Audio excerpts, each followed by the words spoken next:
അദ്ദേഹം അന്ന് തന്നെ അവിടം വിടുകയും ചെയ്തു. മാഷാ അല്ലാ, നീ ശ്രദ്ധിച്ചു കേൾക്കുന്നുണ്ടല്ലോ. ബാക്കിയുള്ള കഥയും ശ്രദ്ധിച്ചു കേൾക്കണം. കഥയിലേക്ക് കടന്നാലോ? ബിസ്മില്ലാ.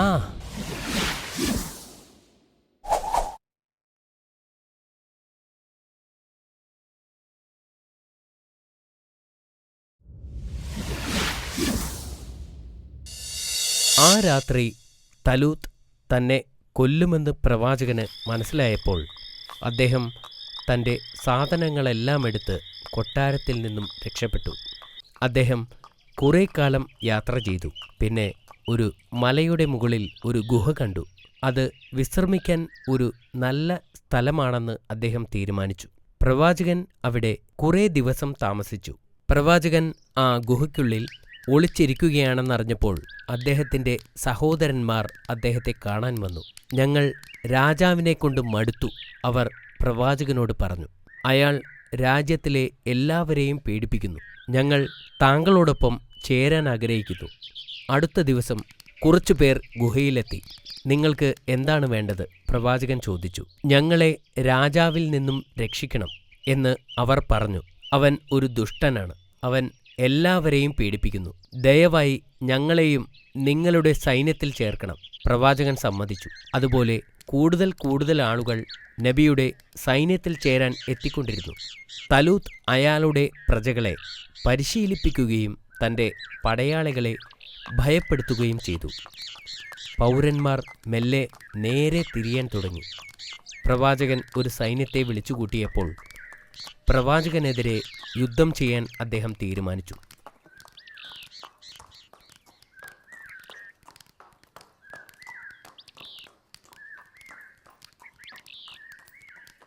ദിവസങ്ങളോളമുള്ള യാത്രകൾ കാരണം രാജാവിൻ്റെ സൈന്യം ക്ഷീണിച്ചു. അവർ വളരെ ദൂരം സഞ്ചരിച്ചിരുന്നു. അതിനാൽ താഴ്വരയിൽ കുറച്ചു സമയം വിശ്രമിക്കാൻ അവർ തീരുമാനിച്ചു.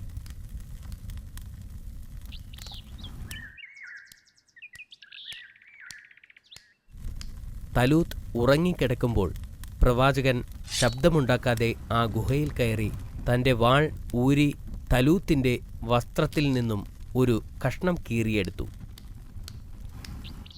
എന്നിട്ട് അദ്ദേഹം പുറത്തുപോയി രാജാവിനെ ഉച്ചത്തിൽ വിളിച്ചു. അപ്പോൾ രാജാവ് ഉണർന്നു, ഗുഹയ്ക്ക് പുറത്തു വന്നു. പ്രവാചകൻ തൻ്റെ ആളുകളോടൊപ്പം നിൽക്കുന്നത് അയാൾ കണ്ടു. നിങ്ങൾ ഇവിടെ വന്നിരിക്കുന്നത് എന്നെ കൊല്ലാനാണ്, പ്രവാചകൻ വിളിച്ചു പറഞ്ഞു. പക്ഷേ ഞാൻ നിങ്ങളെ വെറുക്കുന്നില്ല, നിങ്ങളെ കൊല്ലാൻ ഞാൻ ആഗ്രഹിക്കുന്നുമില്ല. നിങ്ങളെ എനിക്ക് കൊല്ലണമായിരുന്നെങ്കിൽ നിങ്ങൾ ഉറങ്ങിക്കിടക്കുമ്പോൾ എനിക്കത് ചെയ്യാമായിരുന്നു. എന്നിട്ട് പ്രവാചകൻ ആ തുണിക്കഷ്ണം കാണിച്ചുകൊണ്ട് പറഞ്ഞു, ഇത് നിങ്ങളുടെ വസ്ത്രത്തിൻ്റെ ഒരു കഷ്ണമാണ്. ഇതിനു പകരം നിങ്ങളെ എനിക്ക് കൊല്ലാമായിരുന്നു. പക്ഷേ എൻ്റെ ദൗത്യം കൊല്ലലല്ല, സ്നേഹിക്കലാണ്. രാജാവിന് തൻ്റെ തെറ്റ് മനസ്സിലായി. അയാൾ പ്രവാചകനോട് ക്ഷമ ചോദിച്ചു. പ്രവാചകൻ രാജാവിനോട് ക്ഷമിക്കുകയും തൻ്റെ രാജ്യത്തിലേക്ക് മടങ്ങിപ്പോകാൻ അനുവദിക്കുകയും ചെയ്തു. കുറച്ചു വർഷങ്ങൾക്ക് ശേഷം മറ്റൊരു യുദ്ധത്തിൽ തലൂത്ത് കൊല്ലപ്പെട്ടു. അപ്പോൾ ജനങ്ങൾക്ക് വേണ്ടി ദാവൂദ് നബി ചെയ്തിട്ടുള്ള കാര്യങ്ങൾ ജനങ്ങൾ ഓർക്കുകയും അദ്ദേഹത്തെ രാജാവായി തിരഞ്ഞെടുക്കുകയും ചെയ്തു. അല്ലാഹു അദ്ദേഹത്തിൻ്റെ രാജ്യത്തെ ശക്തവും വലുതുമാക്കി. ശത്രുക്കൾ അദ്ദേഹത്തെ ഭയപ്പെട്ടു. കുറച്ചു നാൾ കഴിഞ്ഞപ്പോൾ പ്രവാചകന് ഒരു പുത്രനുണ്ടായി. അവന് സുലൈമാൻ എന്ന് പേരിട്ടു. കുട്ടിക്കാലം മുതൽ വളരെ ബുദ്ധിമാനും സമർത്ഥനുമായിരുന്നു അവൻ. താഴെ പറയുന്ന സംഭവം നടന്നപ്പോൾ അദ്ദേഹത്തിന് 11 വയസ്സുണ്ടായിരുന്നു. ഒരു ദിവസം പതിവ് പോലെ ദാവൂദ് നബി തൻ്റെ ജനങ്ങളുടെ പ്രശ്നങ്ങൾ പരിഹരിച്ചു കൊണ്ടിരിക്കുകയായിരുന്നു. അപ്പോൾ 2 പേർ അദ്ദേഹത്തിൻ്റെ അടുക്കൽ വന്നു. അതിലൊരാൾ ഒരു വയലിൻ്റെ ഉടമയായിരുന്നു. വയലിൻ്റെ ഉടമസ്ഥൻ കരഞ്ഞുകൊണ്ട് പറഞ്ഞു, കഴിഞ്ഞ രാത്രി ഇയാളുടെ ആടുകൾ എൻ്റെ വയലിലെത്തി. എൻ്റെ മുന്തിരി മുഴുവൻ തിന്നു. ഇപ്പോൾ ഒന്നും അവശേഷിക്കുന്നില്ല. എൻ്റെ നഷ്ടത്തിന് നഷ്ടപരിഹാരം നൽകാൻ അയാളോട് ആവശ്യപ്പെടുക. ഇത് ശരിയാണോ? പ്രവാചകൻ ആടുകളുടെ ഉടമയോട് ചോദിച്ചു.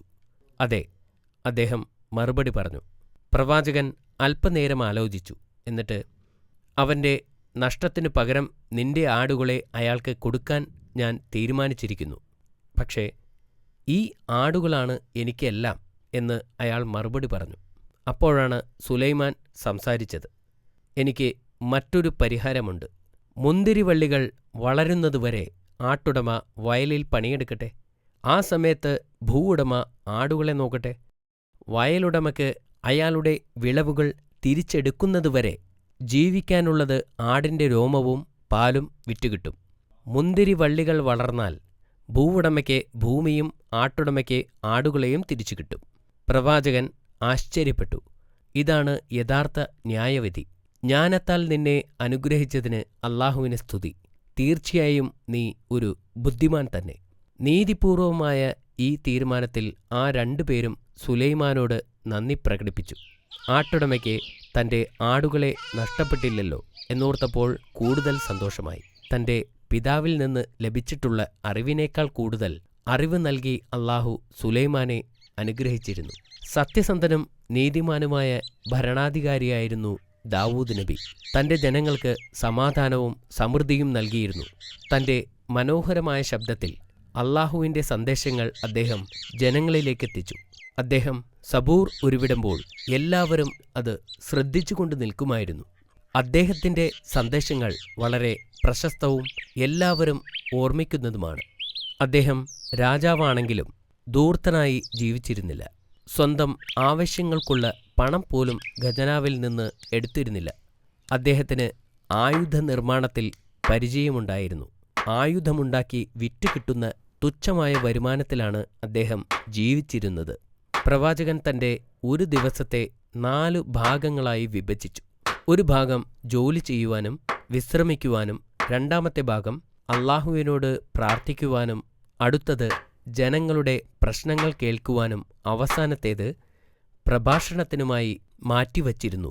ഒരു ദിവസം പ്രവാചകൻ തന്റെ മുറിയിൽ പതിവ് പോലെ പ്രാർത്ഥന നടത്തുകയായിരുന്നു. ആരും അദ്ദേഹത്തെ തടസ്സപ്പെടുത്താൻ അനുവദിക്കരുതെന്ന് അദ്ദേഹം പരിചാരകരോട് കൽപ്പിച്ചിരുന്നു. എന്നാൽ 2 പേർ എങ്ങനെയോ അദ്ദേഹത്തിന്റെ മുറിയിലേക്ക് പ്രവേശിച്ചു. അദ്ദേഹം ദേഷ്യത്തോടെ ചോദിച്ചു, "നിങ്ങൾ ആരാണ്?" "ഭയപ്പെടരുത്," അവരിൽ ഒരാൾ പറഞ്ഞു. "ഞങ്ങൾക്കിടയിൽ ഒരു തർക്കമുണ്ട്. ഞങ്ങളിവിടെ താങ്കളുടെ ന്യായവിധിക്കായി എത്തിയതാണ്." "അതെന്താണ്?" പ്രവാചകൻ ചോദിച്ചു. ആദ്യത്തെ ആൾ പറഞ്ഞു, "ഇതെന്റെ സഹോദരനാണ്. ഇദ്ദേഹത്തിന് 99 പെണ്ണാടുകളുണ്ട്. എനിക്ക് ഒരെണ്ണവും. ഒരു ദിവസം ഇവൻ പറഞ്ഞു, എന്റെ ആടിനെ ഇവന് കൊടുക്കാൻ. അവന്റെ സംസാരം എന്നെ കീഴ്പ്പെടുത്തുകയും അവൻ എന്റെ ആടിനെ പിടിച്ചുകൊണ്ടു പോവുകയും ചെയ്തു. ദയവ് ചെയ്ത് അങ്ങ് ഇതിന്റെ വിധി പറഞ്ഞു തരണം." പ്രവാചകൻ മറ്റേയാൾക്ക് എന്താണ് പറയാനുള്ളത് എന്ന് കേൾക്കാൻ കാത്തുനിൽക്കാതെ തിരക്കിട്ട് പറഞ്ഞു, "അദ്ദേഹത്തിന് ഇത്രയും ആടുകളുള്ളപ്പോൾ നിങ്ങളുടെ ആടിനെ ആവശ്യപ്പെട്ടത് തെറ്റാണ്." പെട്ടെന്നു തന്നെ അവർ 2 പേരും അപ്രത്യക്ഷമായി. അപ്പോഴാണ് അവർ അല്ലാഹു അയച്ച മലക്കുകളായിരുന്നു എന്ന് പ്രവാചകന് മനസ്സിലായത്. അവർ ഇവിടെ തന്നെ ഒരു പാഠം പഠിപ്പിക്കുകയായിരുന്നു എന്ന് അദ്ദേഹത്തിന് മനസ്സിലായി. അദ്ദേഹത്തിന് തന്റെ തെറ്റ് മനസ്സിലാവുകയും അല്ലാഹുവിനോട് പാപമോചനത്തിനായി കരഞ്ഞ് പ്രാർത്ഥിക്കുകയും ചെയ്തു.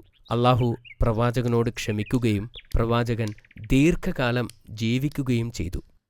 അദ്ദേഹം അല്ലാഹുവിനെ ആരാധിക്കുകയും മരിക്കുന്നതുവരെ അല്ലാഹുവിനെ സ്തുതിക്കുകയും ചെയ്തിരുന്നു. അദ്ദേഹം വഫാത്തായപ്പോൾ ആയിരക്കണക്കിന് ജനങ്ങളും പുരോഹിതന്മാരും ദുഃഖിച്ചിരുന്നു. അദ്ദേഹത്തിന്റെ കബറടക്കത്തിന്റെ സമയത്ത് സൂര്യന് ഭയങ്കര ചൂടായിരുന്നു. അവിടെ എത്തിയ ആളുകളെല്ലാം വളരെ ബുദ്ധിമുട്ടിയിരുന്നു. അപ്പോൾ സുലൈമാൻ നബി പക്ഷികളെ വിളിച്ചു. ആയിരക്കണക്കിന് പക്ഷികൾ പറന്നു വന്നു. അവർ ചിറക് വിടർത്തി സൂര്യനെ മറച്ചു. ഇതായിരുന്നു ജനങ്ങൾ സാക്ഷ്യം വഹിച്ച സുലൈമാൻ നബി അലൈഹിസ്സലാമിന്റെ ആദ്യത്തെ ആധിപത്യം.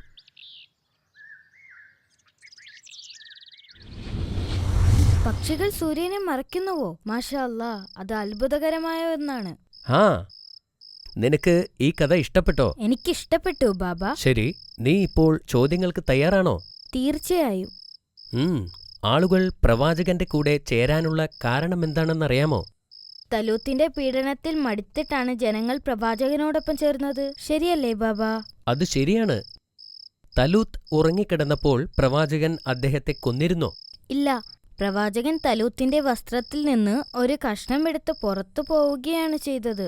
എന്തിനാണ് അങ്ങനെ ചെയ്തത്? അവസരമുണ്ടായിട്ടും ആരെയും കൊല്ലുന്നത് അദ്ദേഹത്തിന് ഇഷ്ടമില്ലെന്ന് തലൂത്തിനെ കാണിക്കാൻ വേണ്ടിയാണ്.